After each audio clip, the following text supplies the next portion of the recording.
SIR এর সঙ্গে এনআরসির কোনো সম্পর্ক নেই। উনি সিএএ থেকেই এনআরসি করে চিল্লাচ্ছেন। মিথ্যে কথা, মুসলমান ভোট নেওয়ার জন্য বলছে।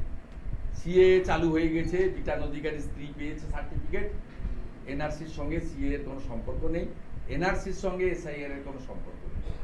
আপনি যদি পার্সোনালি আমাকে জিজ্ঞেস করেন, সব দেশে নাগরিক পুঞ্জি আছে, আমিও চাই নাগরিক পুঞ্জি ভারতের তৈরি হোক, কিন্তু এসআইআর এর সঙ্গে এনআরসি, সিএ এর সঙ্গে এনআরসির যেমন সম্পর্ক ছিল না, প্রমাণ হয়েছে, মুসলমানরা বুঝেছেন। এটাও আমি মুসলমানদের বলছি, আপনাদের ভোট আবার 90% ভোট নেওয়ার জন্য, চুরির লাইসেন্স রিনিউয়াল করার জন্য, আবার মেয়েদের উপর, বাচ্চাদের উপরে অত্যাচার করার জন্য, আবার শিল্প তাড়ানোর জন্য উনি এই এনআরসির চাষ করতে চাইছেন। কারণ উনি ডেভেলপমেন্ট করেননি, কর্মসংস্থান দেননি, কৃষি এবং শিল্পের উন্নয়ন ঘটাননি।